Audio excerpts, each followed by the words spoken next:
ಇವು 4 ನಿಮ್ಮ ಮನೆಯಲ್ಲಿದ್ದರೆ ಸಾಕ್ಷಾತ್ ಲಕ್ಷ್ಮಿಯೇ ನೆಲೆಸುತ್ತಾಳೆ. ಶಾಸ್ತ್ರದ ಪ್ರಕಾರ ನಾವು ಮನೆಯಲ್ಲಿ ಈ 4 ವಸ್ತುಗಳನ್ನು ಇಟ್ಟುಕೊಂಡರೆ ಸಾಕ್ಷಾತ್ ಲಕ್ಷ್ಮೀ ದೇವಿಯ ಅನುಗ್ರಹ ನಿಮ್ಮ ಮೇಲಿರುತ್ತದೆ. ಇದು ನಿಮಗೆ ಹಣಕಾಸಿನ ಲಾಭವನ್ನು ತರುತ್ತದೆ. ಲಕ್ಷ್ಮೀ ದೇವಿಯ ಆಶೀರ್ವಾದಕ್ಕಾಗಿ ಯಾವ ವಸ್ತುಗಳನ್ನು ಮನೆಯಲ್ಲಿಟ್ಟುಕೊಳ್ಳಬೇಕು ಗೊತ್ತಾ? ಈ ವಸ್ತುಗಳು ನಿಮ್ಮ ಮನೆಯಲ್ಲಿರಲಿ. 1. ಶ್ರೀಫಲವನ್ನು ಮನೆಯಲ್ಲಿಟ್ಟುಕೊಳ್ಳಿ. ಮನೆಯಲ್ಲಿ ಶ್ರೀಫಲವನ್ನು ಇಟ್ಟುಕೊಳ್ಳುವುದು ತುಂಬಾನೇ ಮಂಗಳಕರವೆಂದು ಪರಿಗಣಿಸಲಾಗುತ್ತದೆ. ಯಾವ ವ್ಯಕ್ತಿಯು ತನ್ನ ಮನೆಯಲ್ಲಿ ಶ್ರೀಫಲವನ್ನು ಇಟ್ಟುಕೊಂಡಿರುತ್ತಾನೋ ಅವನ ಮನೆಯಲ್ಲಿ ಸಾಕ್ಷಾತ್ ಲಕ್ಷ್ಮೀ ದೇವಿಯೇ ನೆಲೆಸುತ್ತಾಳೆ ಎನ್ನುವ ನಂಬಿಕೆ ಇದೆ. ಇದು ನಿಮ್ಮೆಲ್ಲ ಹಣಕಾಸಿನ ಸಮಸ್ಯೆಗಳನ್ನು ದೂರಾಗಿಸುತ್ತದೆ.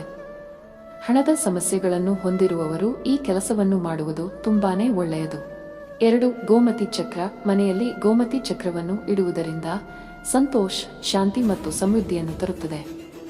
11 ಗೋಮತಿ ಚಕ್ರಗಳನ್ನು ಹಳದಿ ಬಟ್ಟೆಯಲ್ಲಿ ಸುತ್ತಿ ಸುರಕ್ಷಿತವಾದ ಸ್ಥಳದಲ್ಲಿ ಇಡಿ ಅಥವಾ ನೀವು ಹಣ ಇಡುವ ಸ್ಥಳದಲ್ಲಿ ಇದನ್ನು ಇರಿಸಿ.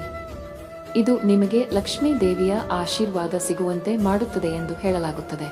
3. ಕಮಲ ಬೀಜದ ಮಾಲೆ. ಕಮಲ ಹೂವಿನ ಬೀಜದ ಮಾಲೆಯು ಹಣಕಾಸಿನ ತೊಂದರೆಗಳನ್ನು ನಿವಾರಿಸಲು ಸಹಾಯಕವೆಂದು ಮತ್ತು ಮಂಗಳಕರವೆಂದು ಪರಿಗಣಿಸಲಾಗುತ್ತದೆ.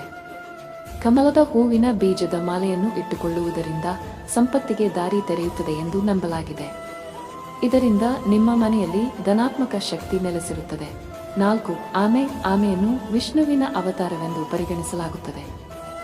ಆಮೆಯನ್ನು ಮನೆಯಲ್ಲಿ ಇಟ್ಟುಕೊಳ್ಳುವುದರಿಂದ ಹಣದ ಸಂಬಂಧಿತ ಸಮಸ್ಯೆಗಳು ದೂರವಾಗುತ್ತವೆ ಎಂದು ನಂಬಲಾಗಿದೆ. ಶಾಸ್ತ್ರದ ಪ್ರಕಾರ ಆಮೆಯನ್ನು ಯಾವಾಗಲೂ ಮನೆಯ ಉತ್ತರ ದಿಕ್ಕಿನಲ್ಲಿ ಇಡಬೇಕು. ಮನೆಯಲ್ಲಿ ನಾವು ಈ ಮೇಲಿನ ವಸ್ತುಗಳನ್ನು ಇಟ್ಟುಕೊಳ್ಳುವುದರಿಂದ ಲಕ್ಷ್ಮೀ ದೇವಿಯ ಆಶೀರ್ವಾದವು ನಮಗೆ ಸಂಪತ್ತು, ಸಮೃದ್ಧಿ ಮತ್ತು ಹಣದ ಲಾಭವನ್ನು ನೀಡುತ್ತದೆ ಎನ್ನುವ ನಂಬಿಕೆ ಇದೆ. ದಯವಿಟ್ಟು ವಿಡಿಯೋವನ್ನು ಲೈಕ್ ಮಾಡಿ, ಏಕೆಂದರೆ ಮುಂದಿನ ವಿಡಿಯೋವನ್ನು ಮಾಡಲು ನಮಗೆ ತುಂಬಾ ಅನುಕೂಲಕರವಾಗಿರುತ್ತದೆ. ನನ್ನ ಚಾನೆಲ್ ಚಂದಾದಾರರಾಗಿ ನಾವು ನಿಮಗಾಗಿ ಹೊಸ ಸಲಹೆಗಳನ್ನು ತರುತ್ತೇವೆ.